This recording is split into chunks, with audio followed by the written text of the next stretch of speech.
here from a group called Voices from Inside.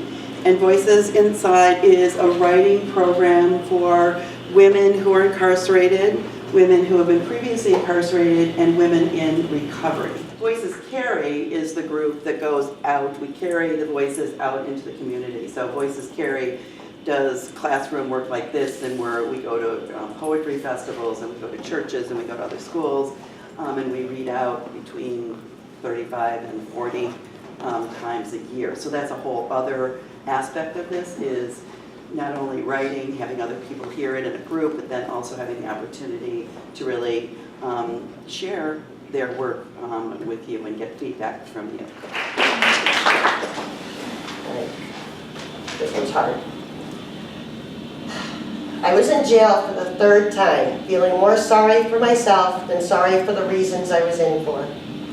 My first call was to my mom. I gave her the story that she could relax, knowing I was still alive and that I needed commissary. At the time, I had no reason to believe she wouldn't be thrilled to hear from me. I assumed that she would be there on the first day for visitors, and that day came and went. About a week later, I received a letter from my mom. It was not her typical upbeat letter. My mom, the center of my life, my best friend, wrote me words that probably hurt her as much as they hurt me. This was it. This was my last letter. Expect no visits, and there would be no commissary. She told me that I was not to call her when I got out. I was no longer welcome in her life. These words were the most powerful and serious things she's ever said. You could hear the despair in her letter. In reading that letter, I realized I had to change. This is the only person I've ever listened to. She's my hero and inspiration, and I'm grateful that she was the strong woman she needed to be, so I could be the strong person I am now. It's called They Simply Saw. They simply saw a homeless teenage girl who drank herself to deadness every day. What they didn't see were the images she was trying to erase from her mind. They simply saw a drug-addicted prostitute turning tricks to get the next hit. What they didn't see was a woman self-medicating, mentally ill, suffering from trauma, trying to protect her inner child the only way she knew how. What they didn't see was the new student eager to learn, to make a difference and fight, not only for herself, but for all women who struggle with trauma in her community. So now I can tell you what and who you will simply see. You will simply see me. Donna. Donna? Yes. I loved your last piece when you were talking about your mom and how she means everything to you. It really touched me. Thank you. So I appreciate you sharing your story with us. You both use such vivid language. Yeah. It's really powerful language. It's really brave. I've met with you a couple of times now, and I always really, really appreciate the bravery that you have for sharing. In the book we're reading in our English class, A Place to Stand by Jimmy Santiago Baca, at the end of chapter 6, Jimmy is sad and feels like he has no one. Did you have a similar feeling? And was it terrifying being alone? I was absolutely terrified. More so in that I spent 3 times in jail. The first time was 30 days, and I felt like my entire life was coming to an end. I never had experienced anything like that, and I was 42. So up till then, I had never been in any kind of trouble or anything like that. So trying to navigate that world was extremely difficult. Within 6 months, I had been back, and I spent 4 months. And 30 days was nothing compared to 40 for 4 months. But by then, I had become, I don't know how, acclimated more to the system. So I kind of knew what to expect, who to talk to, how to stay out of trouble, that kind of thing. That last time, because of course, during those times, my parents would come, I'd get to see my sons, things like that. That last time I was in for 7 months my grandson was born, which I didn't get to see, my first grandson, and that letter from my mother came, and that was probably the most alone time I had ever felt in my entire life. So, yes, I was very terrified. Oh, So, I'm sorry about that. no? What kind of support does someone just coming out of prison need in their community? Yeah. What kind of support? All kinds of support. You need a doctor. You need a place to live. You need to be guided. You need where to get food. You're starting all over. You smell, all you got is your clothes on your back. Whatever size they were. They don't fit them. Yeah, they don't fit them. Question or comment to that?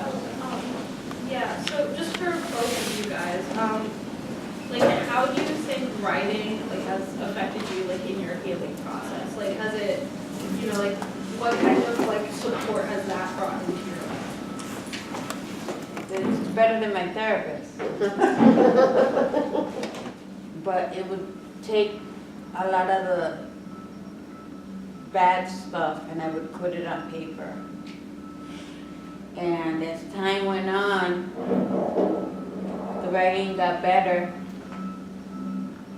And so did my mind. I found that given a prompt here and again actually brings out things that I didn't even realize were either A, still bothering me, or things that I needed to get out. And once they're out, it heals. It's a healing process.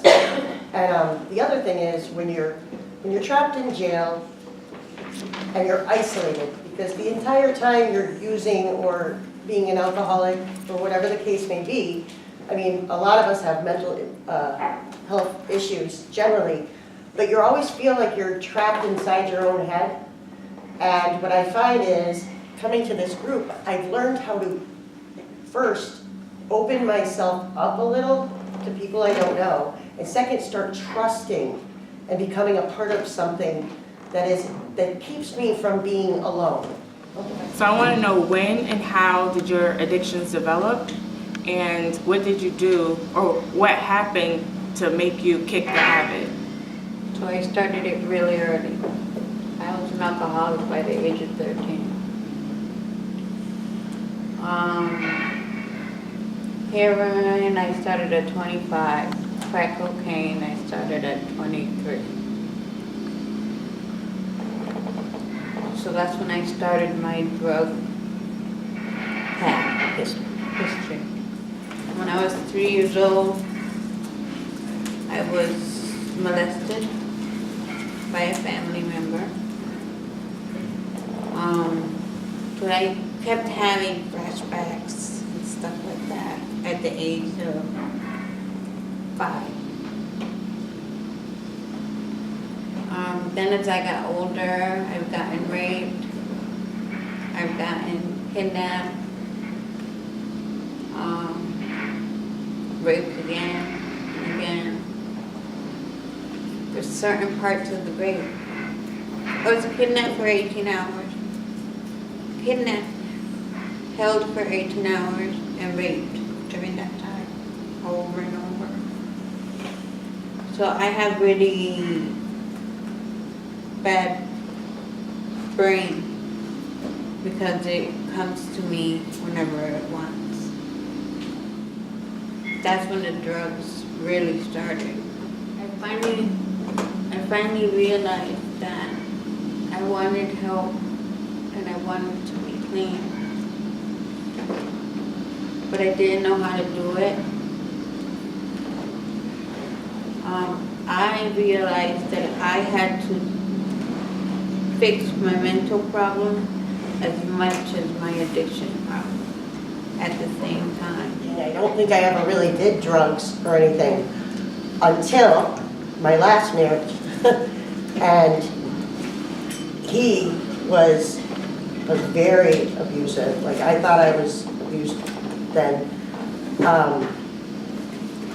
So the abuse became so bad, I ended up suffering several injuries. And through the years, those injuries, I guess, compounded and became a chronic problem. Chronic problems lead to doctors who prescribe lots and lots of opiates and benzos and muscle relaxers. And after a while, you know, it was easy to just go, say my back hurt, and they would be very happy to write me these scripts. And at one point, obviously, I was shut down. But I still had the mental pain, the physical pain. My opiate problem became a heroin problem. And that wasn't until, like I said, my early 40s. So I was a very late bloomer in that degree.